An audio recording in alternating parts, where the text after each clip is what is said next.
So in this lesson, what we're going to do is look at the transformation of the quadratic parent function by incorporating what we previously did in the last two lessons, which is a combination of translations and vertical stretch or shrink.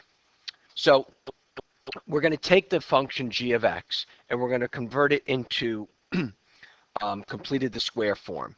So if we take g of x, and what we do is we're going to factor out the 2 so that we're left with x squared plus 6x, and we're going to leave the 1 on the outside, okay? And then what we need to do is we need to figure out what goes inside the parentheses to complete the square. So as you remember, it's half of b squared, so that means half of 6, which is 3, squared is 9. And then what we do is, since we're on the same side of the equal sign, we need to do the opposite of what we've done. So we've added a 9, but a 9 times 2, so we're going to subtract a 9 times 2.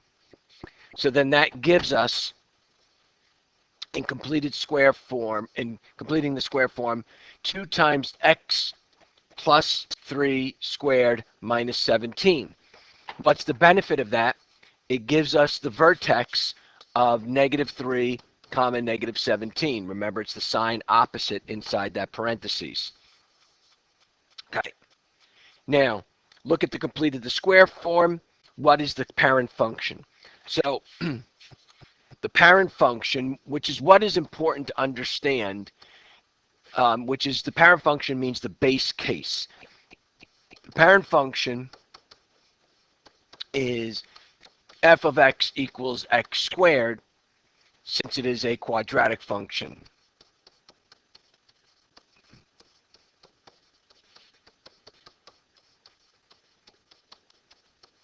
Okay. So, what transformation occurred when we went from the parent to the new function? So what happened was three things. The original function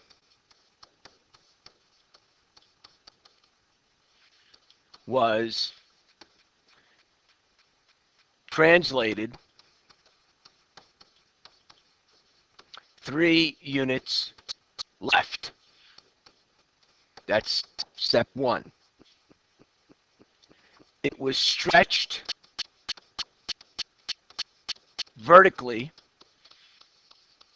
by a scale factor of 2, which is what the 2 on the outside of the 2 times x plus 3 means. And then it was translated 17 units down. Now, I purposely went in this order because that's the order that would happen under order of operations, which you're going to see when we get to some subsequent examples. So how does the completed form compare to the completed the square form relate to the parent function? It is a transformation of the parent function.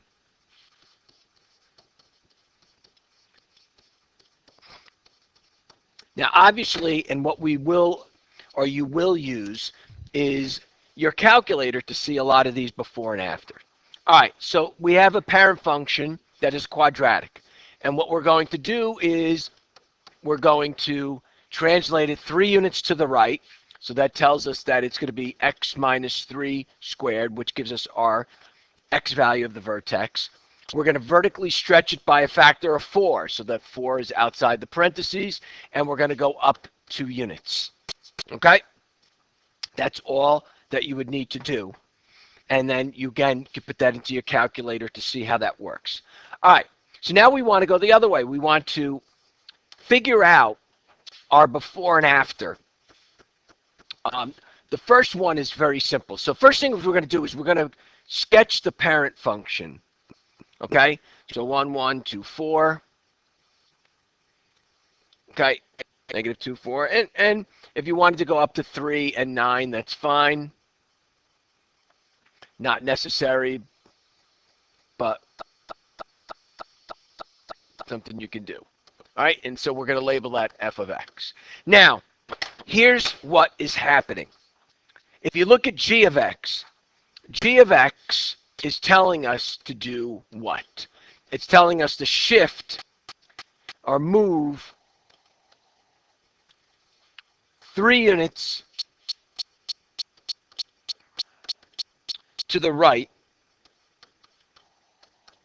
and 4 units up. Okay? So that means every point is going to do that. So every point is going to go 1, 2, 3, 1, 2, 3, 4. Okay? 1, 2, 3, 1, 2, 3, 4. And then 1, 2, 3, 1, 2, 3, 4. Again, we only need 3 coordinates for our parabola, and that's what I'll do there. Okay? Now, the next one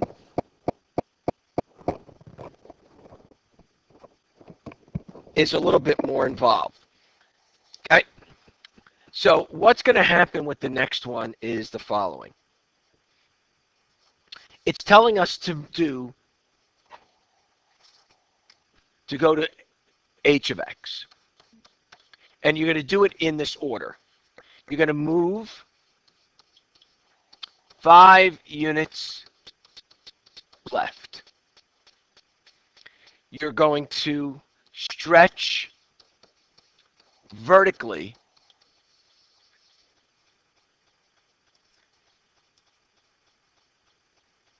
by 3 and reflect in the x-axis. Why is that? Because it's a negative 3. And then we're going to move up 1 unit. Okay? So, how does that happen? Well, let's take an individual point. I'm going to take the point 1, 1. All right, 1, 1 is an original point of the parent function. So I move left 5 units. That makes it negative 4, 1. I stretch it vertically by a factor of 3. So stretching vertically means to change the y value and then reflect it. So now it becomes negative 4, negative 3. And then I'm going to go up 1 unit to make it negative 4, negative 2. So this point becomes 1, 2, 3, 4, 2.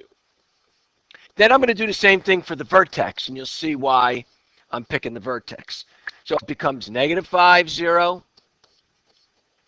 It stays negative 5, 0 because multiplying the y value of 0 doesn't do anything. And then it becomes negative 5, 1.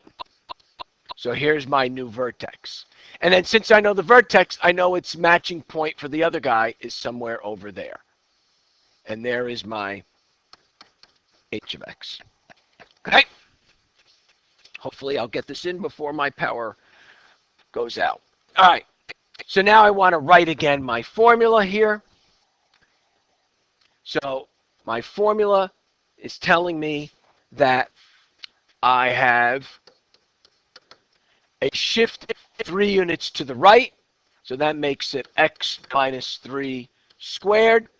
A vertical shrink by 0.5. So 0.5 goes on the outside. And I'm going to go 4 units up. Okay? So doing the same thing that we did before. Here's my parent function. I'm just going to do these these sets of coordinates right here. So there's f of x. So let's take 0, 0.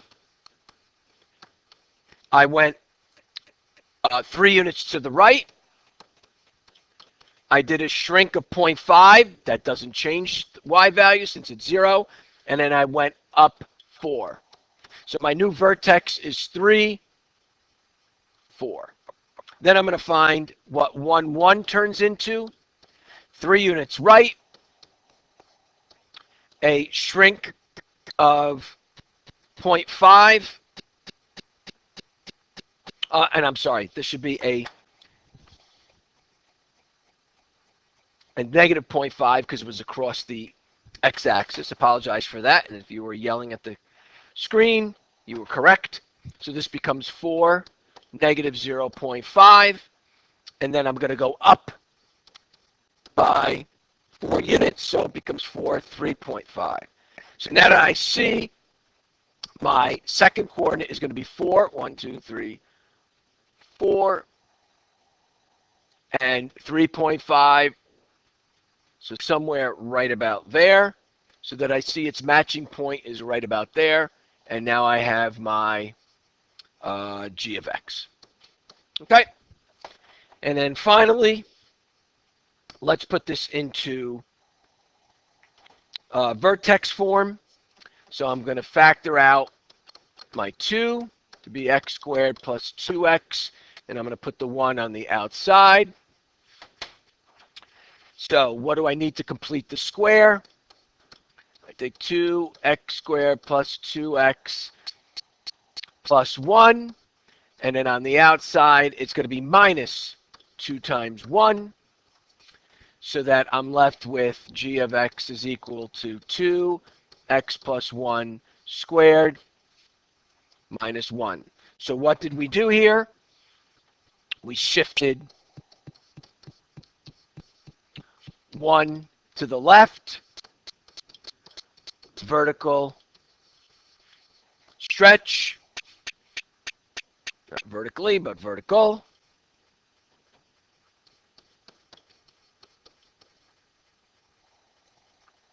with a scale factor of 2.